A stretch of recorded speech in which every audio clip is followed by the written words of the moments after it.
all, dear students. You are welcome to our SHS 3 Core Mathematics lesson, brought to you by the Center for National Distance Learning and Open Schooling, CENLOS. Today we begin with our series of revisions that we are going to bring to you. I am Lucy Asari Nelson, your host. In this lesson, we are going to look at the Chief Examiner's report. And we would also look at word problems on equations and inequalities. With me to do this discussion is Mr. Seth Dakun Odame, a seasoned and experienced mathematics teacher. He is also an electronic content provider for CENLOS. Mr. Odame, you are welcome. Thank you very much. Now, let us take a look at the Chief Examiner's report. What did the Chief Examiner's report say? What are the key highlights of the Chief Examiner's report on the strength of students in our past examination? Thank you. It is a ritual or practice for the Chief Examiner for Core Mathematics to write a report after every WASI, and making reference to the latest report. The Chief Examiner for Core Mathematics was impressed about students' ability to simplify fractions using the concept of board mass. He also mentioned that students were able to clear fractions and then make further simplifications. Most students were also able to complete table of values of quadratic relations, using it to draw quadratic graphs, and then using the graph to solve related questions. He also mentioned in his report that most students were able to group like terms and then finding subsequently the variable in the equation. So these were some of the good things that were said about candidates. Thank you very much. At least all is not gloomy. Yeah. Our students are doing well in some areas. Were there some weaknesses of students? Yes. The Chief Examiner also observed some weaknesses in the candidates. And then one of them was the Chief Examiner noticed that some students were unable to recall and apply the appropriate formulae for a particular question. And then also some of the students were unable to translate word problems into mathematical statements. The Chief Examiner said in his report that most students could not answer questions on probability. The Chief Examiner also noted that some candidates lacked the understanding of basic concepts to help them solve the question. I see. Any remedies?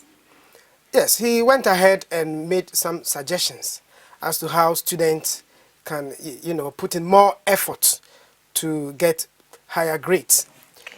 He advised in his report that teachers should pay equal attention to all the topics and refrain from the habit of specializing in some of the topics. He also noted and recommended that candidates should be given more exercises to practice, since practice makes a man perfect. Thank you, Mr. Odame, for bringing us close to the issues concerning the Chief Examiner's report. Now, let us go straight to our topic for today: word problems on equations and inequalities. Please tell us about equations. Thank you. There are different types of equations. In core mathematics, we are basically concerned about linear equations and quadratic equations. Equations can be solved by using these two approaches. That is the use of algebra, or students can also use the graphical method to solve equations. So, tell us more, please. Right. Equations may come in a direct form or in a word problem, where you will be required to bring out the necessary information from the question and solve. Okay. Word problems span various areas. For instance, education, business, health, media, just to mention a few. And the SHS syllabus captures a great deal of them. When problems come in word form, it is very, very important to carefully read through the question to understand the requirement from the question. You are also supposed to identify the variable to be used in writing down your equation. It is also very important to write down the mathematical equation or expression. You are to identify whether the equation is linear or quadratic. We expect students to find out whether there is a specific method that the examiner would like the student to use, whether to use the algebraic approach or the graphical approach. Students are also required to use the method that they are comfortable with to solve their equation. Present the answers to in the way the examiner demands from them. Equations can also come as follows. We have single equations and simultaneous equations. Oh, thank you very much. Well, students, it appears when we take an example, it will be better. Well, students, I hope you have taken your writing materials and your calculators. Now, here is the question. A man is 32 years older than his son. 10 years ago, he was 3 times as old as his son. Find the present age of each of them. Mr. Dami, can you please take us through the solution to this question? Thank you. Now, before I do that, let me say something here. The chief examiner was concerned about how candidates are able to translate such story problems into mathematical equations or statements. And this question is a word problem. So essentially what we expect the student to do is to write their mathematical statement. Now the question says that the son's present age is X. So to solve a question like this, we need variables to represent the son's present age. And in mathematics, we normally use X. You can use any other variable, but most of us are comfortable with the variable X. So we will let X represent the son's age. The question also stated that the man is 32 years older than the son.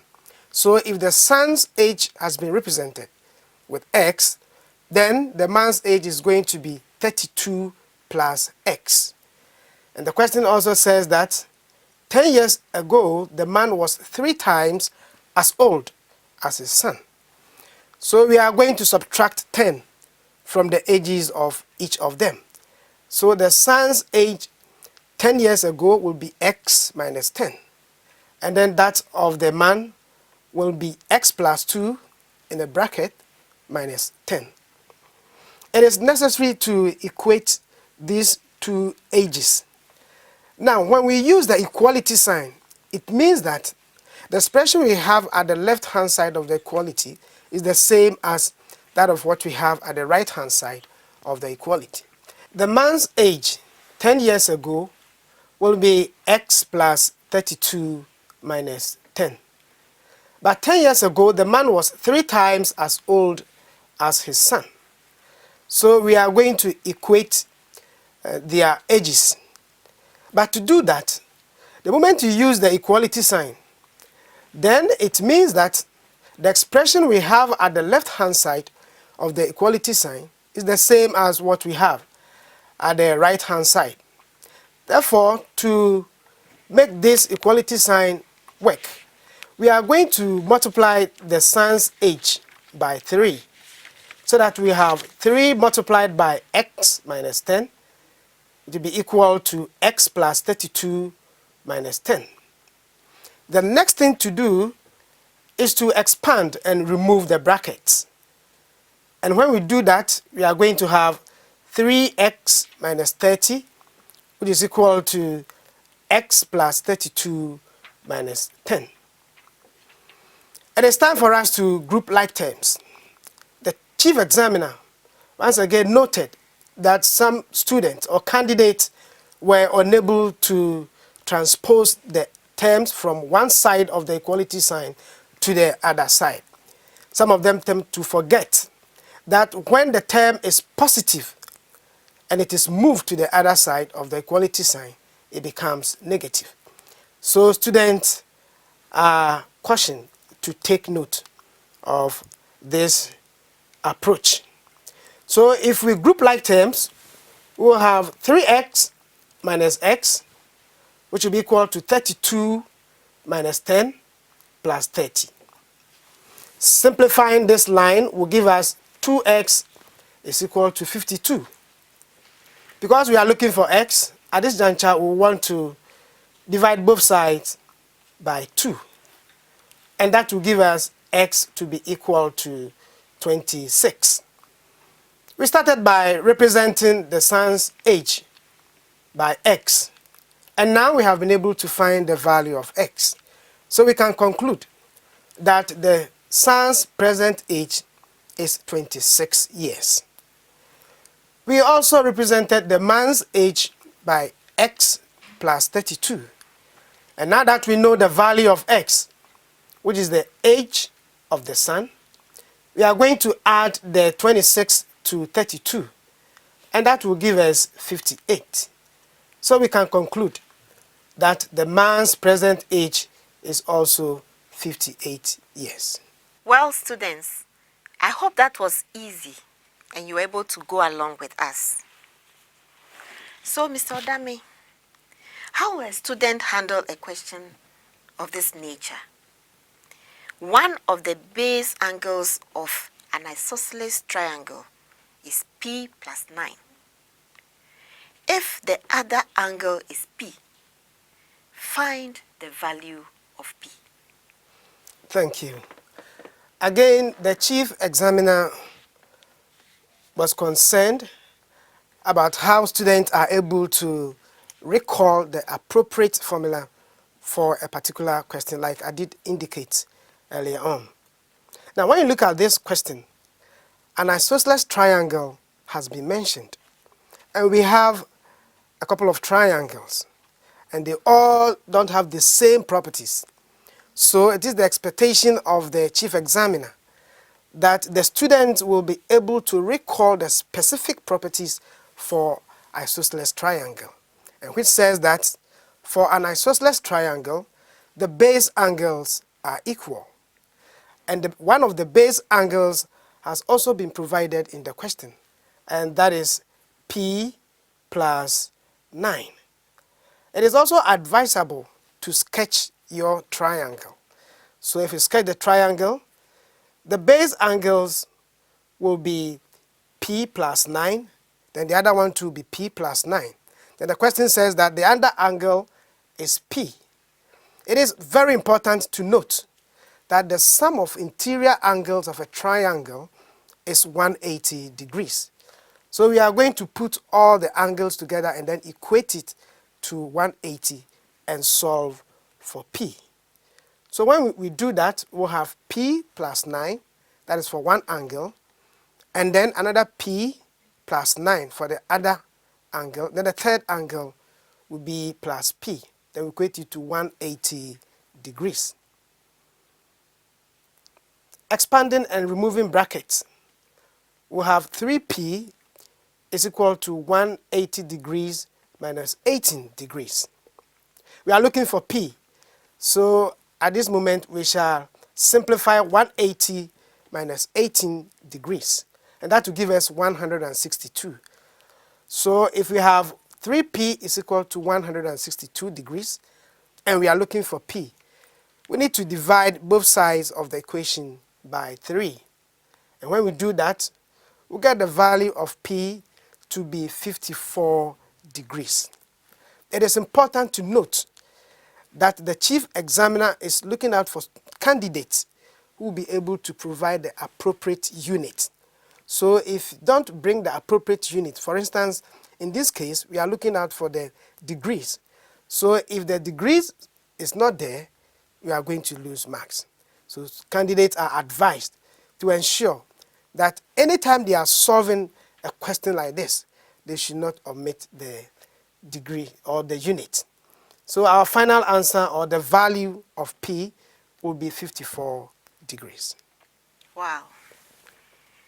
A very good mark of every student is making sure that you don't lose marks anyhow. So if you have to write your answer in a particular way, you have to do so. In this case, you cannot omit the degree, that is the unit for the angle. Good. We want to take another question. This time, we want to look at a question on inequalities. Mr. Dami, please help us solve this question. Find the truth set of the inequality. -7 is less than or equal to 2 minus 3x less than or equal to 5. -7 is less than or equal to 2 minus 3x less than or equal to 5. Thank you. A major concern, again, from the chief examiner about inequality was that some candidates, most of them, are unable to reverse the inequality sign when they multiply or divide through by a negative number. So we need to be careful when we are solving an inequality question, and then it becomes necessary for us to multiply or divide through our inequality by a negative number. Now, essentially what we are going to do, as far as this question is concerned, is that we are going to solve for x, and we ensure that we keep x in between the two inequality signs. So we are going to attempt to remove all the constants. So we start by subtracting 2 from all the sides. And that will give us -7 minus 2 is less than or equal to 2 minus 2 minus 3x, which is also less than or equal to 5 minus 2. When you simplify that, you get -9 is less than or equal to -3x, which is also less than or equal to 3. Like I did say, we are making x the subject in the middle, and we are to leave x in between the signs. So it is necessary at this juncture to divide our inequality through by -3. And when we do that, don't forget that we need to also reverse the signs. So when we do that, we will have 3 is greater than or equal to x, and x is greater than or equal to -1. Putting this answer in a more mathematical perspective, we will rewrite this and then have -1 is less than or equal to x, x is less than or equal to 3.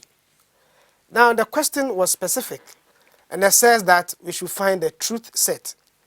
The chief examiner will want candidates to put their answers in curly bracket when they are asked to find the truth set of an equation or inequality, or the solution set. Students who refuse to put their answers in curly brackets are penalized accordingly. So we will have our truth set in our curly bracket, and that will be x is such that -1 is less than or equal to x, and x is less than or equal to 3. And that becomes our final answer. Thank you very much. Well, students, in this lesson, we have discussed some salient comments of the Chief Examiner's report. We also revised with you some of the work we have on word problems, inequations, and inequalities. When problems come in word form, it is important to, 1, carefully read through the question to understand the requirements. 2, you need to identify the variable to be used in writing down your equation. 3. Write down the mathematical equation or expression. 4. Identify whether the equation is linear or quadratic. 5. Find out whether there is a specific method the examiner would like you to use in solving the equation, whether it is the use of algebra or graphical method. 6. Use the required method to solve the equation. And then you need to present the answer in the way the examiner demands it. We have also learned that when multiplying through or dividing through any inequality by a negative number, you need to reverse the sign. Ms. Odami, we are grateful for your time. Thank you so much for coming to help our students understand the issues that are in the Chief Examiner's report and solving some questions with them. Thank you for having me on your show. Well, students, we have come to the end of this lesson. In our next lesson, we will take our next topic, which is percentages 1, where we'll discuss issues on discount, commission, and simple interest. Until then, it's goodbye.